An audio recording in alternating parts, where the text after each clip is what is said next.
आज हम इस वीडियो में बात करेंगे शांति की अमूल्य शक्ति के बारे में, जिसे हम अक्सर अनदेखा करते हैं, लेकिन बौद्ध धर्म में इसका विशेष महत्व है।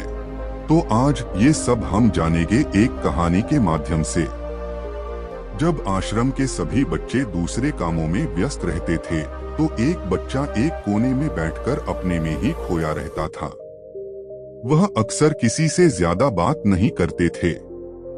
आश्रम की सभी जिम्मेदारियां पूरी करने के बाद जब बच्चे दिन की घटनाओं पर चर्चा करते थे, तो शांत बच्चा एक बरगद के पेड़ के नीचे बैठ जाता था और ध्यान करने लगता था। सभी बच्चे आश्चर्यचकित थे क्योंकि उसका कोई दोस्त नहीं था। वह अक्सर आश्रम में अकेले घूमता था। यह देखकर उनके गुरुजी बहुत प्रसन्न हुए। उन्हें लगा कि आश्रम में कोई है जो मौन की शक्ति को समझता है, इसके महत्व को समझता है। जब भी आश्रम के बारे में कोई महत्वपूर्ण निर्णय लेना होता तो उनकी राय ली जाती थी, लेकिन यह बात गुरुजी के एक अन्य शिष्य को परेशान कर देती थी। क्योंकि वह गुरुजी का पसंदीदा शिष्य बनना चाहता था, इसलिए वह गुरुजी के सामने दूसरे बच्चों के काम में कुछ कमियां निकालता था, जिससे गुरुजी को लगता था कि वह महान है। अक्सर वह अपनी सभी जिम्मेदारियां पूरी तरह से निभाने का दिखावा करता था, भले ही उससे कोई सलाह न मांगी गई हो। लेकिन फिर भी वह अपनी सलाह देते रहे। वह बहुत बातूनी शिष्य था और आश्रम के अन्य सभी बच्चों के बीच बहुत लोकप्रिय था, क्योंकि वह सभी के साथ मजाक करता था। वह उनसे दिन भर बातें करता था, इसलिए उसने सभी से दोस्ती कर ली। लेकिन जब आश्रम के गुरु ने उनकी जगह दूसरे बच्चे की राय पूछी तो उन्हें बहुत गुस्सा आया।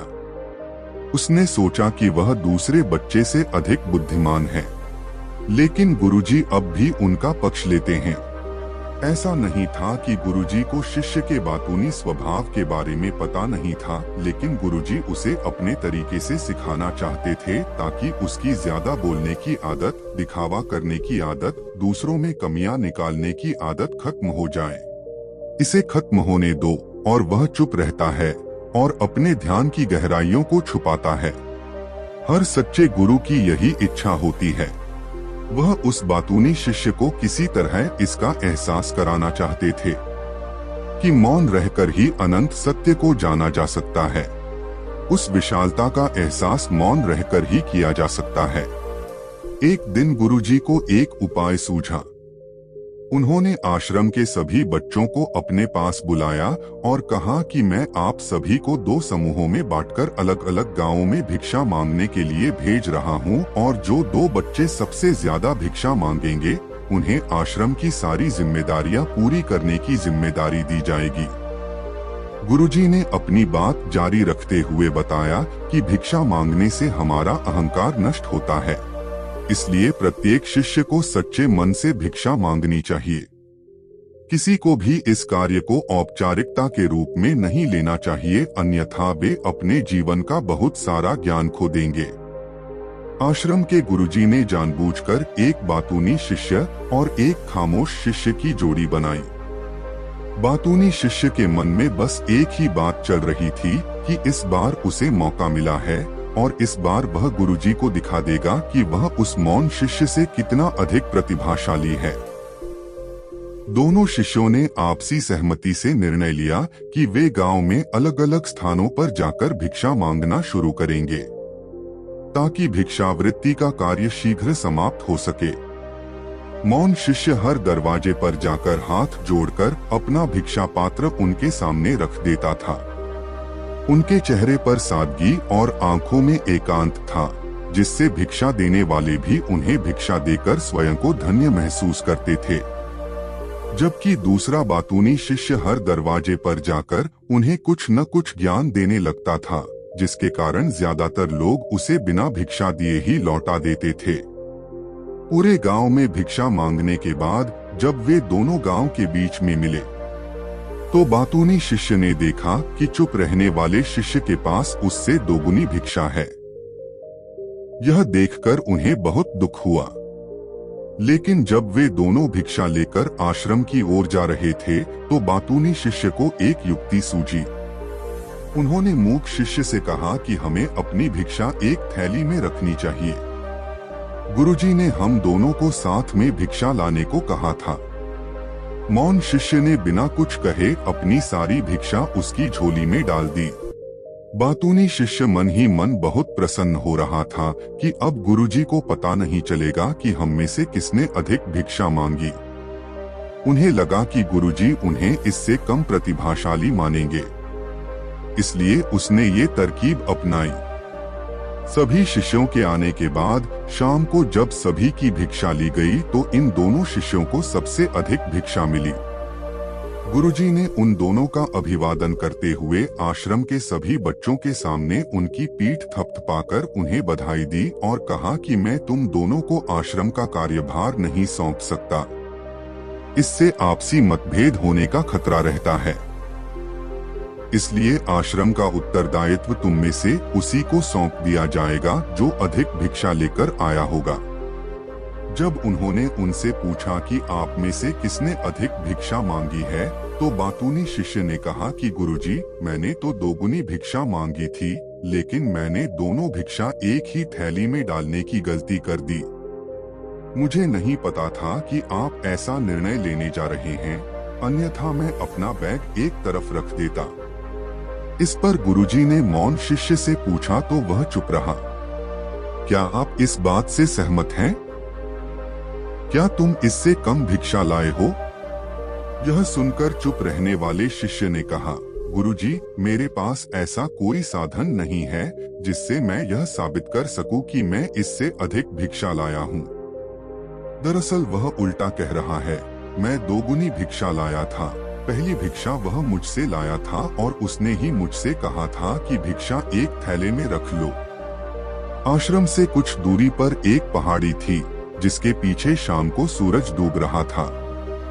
गुरुजी को पता था कि सच कौन बोल रहा है, लेकिन बाकी बच्चों को सच्चाई साबित करने के लिए उसने उन दोनों से एक सवाल पूछा कि तुम्हें पीछे की पहाड़ी पर क्या दिख रहा है। यह सुनकर बातूनी शिष्य ने तुरंत कहा कि गुरुजी, पहाड़ी के पीछे सूरज अपना रंग बिखेर रहा है, आसमान में लाली है। यह बहुत ही सुंदर दृश्य है।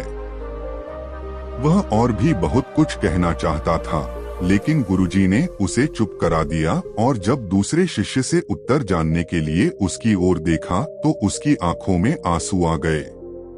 उनकी आंखें श्रद्धा, भक्ति और प्रेम से भरी थीं।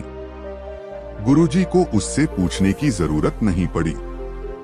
गुरुजी ने सभी बच्चों को संबोधित करते हुए कहा कि मैंने प्रश्न पूछा था कि तुम्हें पहाड़ी के पीछे क्या दिख रहा है। ज्यादातर लोगों को लगेगा कि ये बेहद खूबसूरत नजारा है, लेकिन दिलचस्प बात यह है कि खूबसूरती को शब्दों में बयां नहीं किया जा सकता। इसे महसूस किया जा सकता है और दूसरा व्यक्ति आपकी आंखों में वह सुंदरता देख सकता है।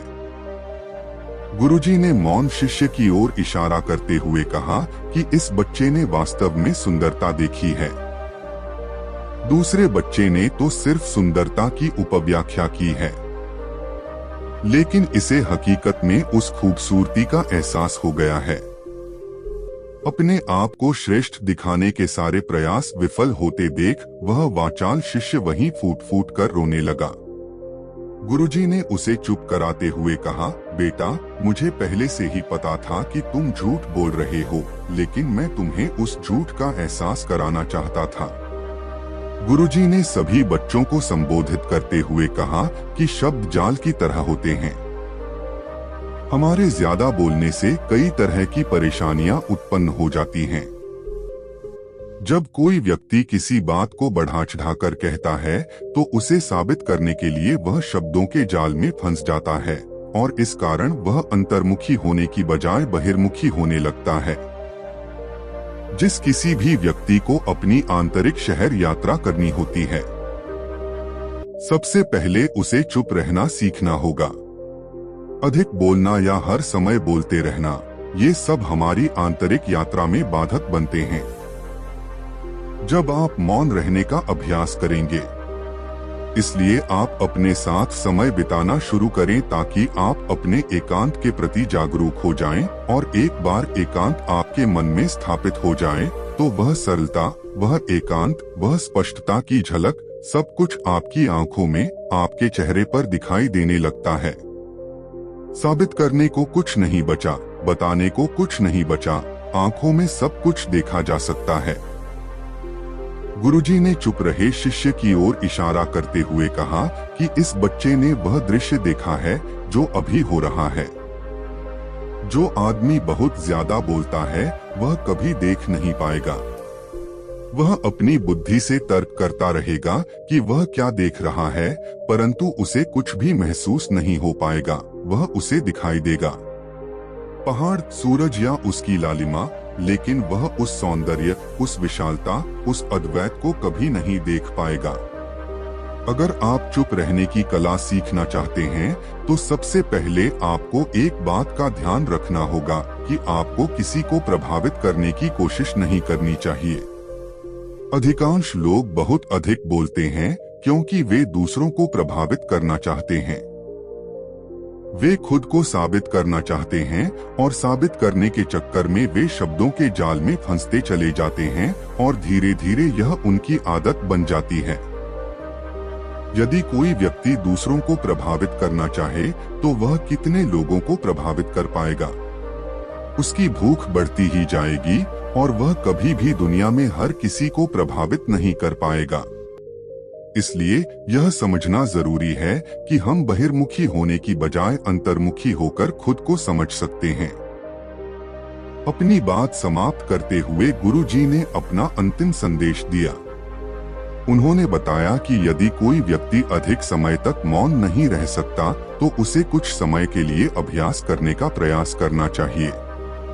वक्त की तरह एक निश्चित संकल्प लेकर दिन में कुछ समय या सप्ताह में कुछ समय या एक दिन मौन रहने का अभ्यास अवश्य करना चाहिए। इससे धीरे धीरे हमारी चुप रहने की आदत अपने आप विकसित होने लगती है, क्योंकि एक बार जब हम चुप रहना शुरू कर देते हैं तब हमें चुप रहने का आनंद पता चलता है। उसके बाद हमें ज्यादा प्रयास नहीं करने पड़ते, बल्कि हमारा मन स्वयं ही खुशी की ओर बढ़ जाता है। चुप रहने की कला सीखने से आपकी बुद्धि और शायद आपकी स्पष्टता दोनों को बहुत फायदा होगा।